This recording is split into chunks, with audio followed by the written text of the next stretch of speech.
watching the Silver Linings Playbook, and I should show you my setup. I'm at John's right now. He doesn't have a TV, so we've got this nice projector here. We don't have it's not great, but it's also not horrible. We're watching Silver Linings Playbook. I haven't read it yet, so let's do it. I do love that he's for sure using his Rocket voice, which technically means that Rocket sounds like this character. I totally forgot Robert De Niro was in this movie. I legit just saw this movie in theaters and I have not seen it since, so.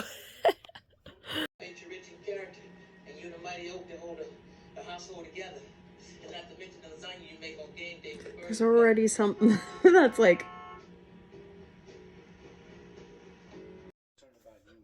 you said that like 5 minutes ago. You said don't say anything, but this is what you said. Oh my gosh.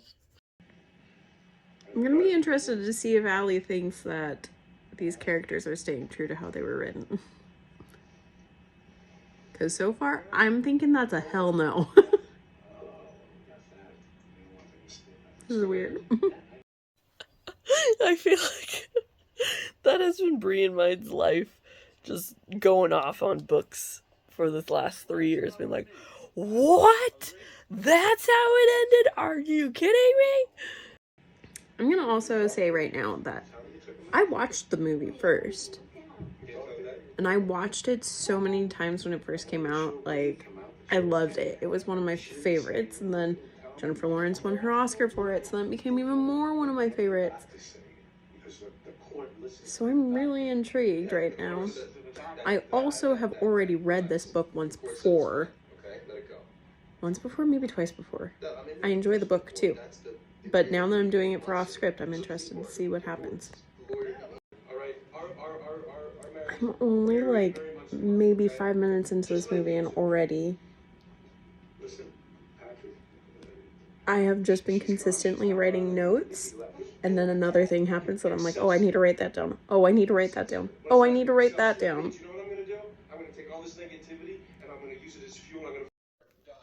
That's actually really cute. They're all bonding over their mental illness drugs. Because they're important.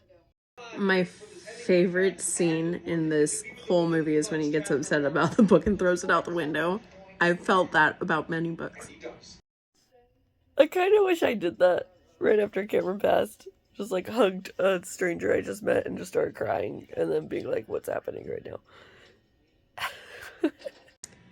I'm really confused because one of the things that doesn't get brought up until the very end of the book is getting told right at the start of the movie. Stop talking about all the stuff that's good for you and bad for him. Exactly. The book also never says anything about what Pat has mentally going on, and the movie just flat out said he is undiagnosed bipolar. I just checked how many videos Brie has made. Oh my gosh. Like 5 times more than I have. I've just been into it. It's been really good. I forgot that Julia Stiles is in this movie. What's funny is I was just thinking about her the other day. That's kind of cool.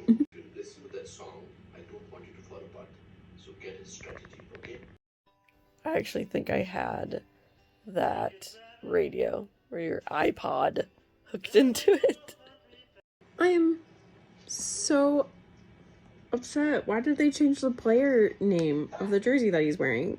Like, Hank Basket is such a big part of the book, and now it's Deshaun Jackson. I wonder what Jennifer Lawrence thought about having to do all these dance moves, because I know she very vocally says how clumsy she is. I would have hated it, but I love dancing, but choreograph, oh my gosh. A lot of the inner monologue stuff that is in the book gets said out loud in the movie. And like in the book, he was definitely a dick, but at least because it was in his head, it wasn't horrible. But now it's just bad. It's very weird because I want to recast someone. but they do good for the movie version of the character, but not the book version of the character. Find out who I'm talking about in the podcast. Does his dad really want him to watch the game for him? Or to win the games? He literally just told her that she has an issue with social cues. And then she tells him he's married. He goes, no, that's confusing. He's dead. I did not appreciate that the Eagles were beating the Seahawks earlier in the movie. I'm actually pretty positive. I vaguely remember this, and at first I was kind of upset about this character getting added in, but now that I'm remembering it, I'm like, oh yeah, this was actually really sweet. David O. Russell, the director, his son has mental health issues. I can't remember. I almost think it's bipolar disorder, but I can't remember. But he's the kid who keeps showing up with the camera and being like, can I interview him? Can I interview him? And so it's actually, I think it's kind of sweet that the director wanted to include his son, who also has some mental stuff going on. She's a loyal, married to a dead guy slut.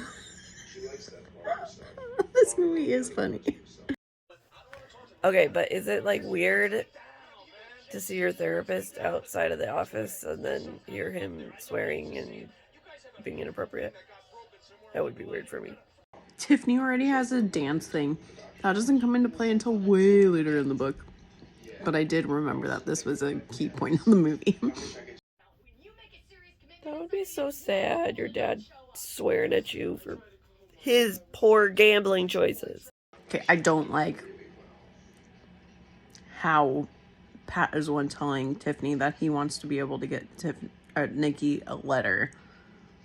And so basically, that's how that starts. The Eagles haven't been that big of a story plot point in the movie as they had been in the book. Too much betting, too much gambling. And the worst part is they're stressing him out when he doesn't need to be stressed out. Right after I did that, they were like, Pat, you should stay to watch the game. And the dad goes, they're playing the Seahawks. Whoop, whoop. The actual good guys, dancers, were getting 7.2. It's gonna be Hollywood magic if they get a 5. Danny just shows up.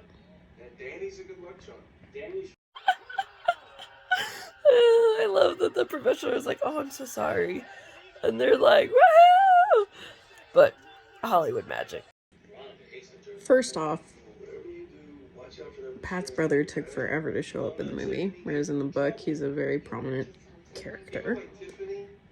And second off, he's a dick to Pat in the movie. In the book, he knew what landmines to not step on and what to say and how to treat him. Do we find out what he told Nikki? What he whispered to her? Was it just, hey, thanks for coming, but you suck. I'm gonna go with Tiffany now. I'm just really confused why they changed some of the family dynamics from the book. It doesn't make sense. What I hate is freaking Robert De Niro. I almost just said Robert Downey Jr. Robert De Niro would have played Book, Pat's dad, so amazing. I wish they kept his character that way. Can we just talk about how Jennifer Lawrence was 21 when this was filmed and Bradley Cooper was 37, I think? I just did the math. Around there.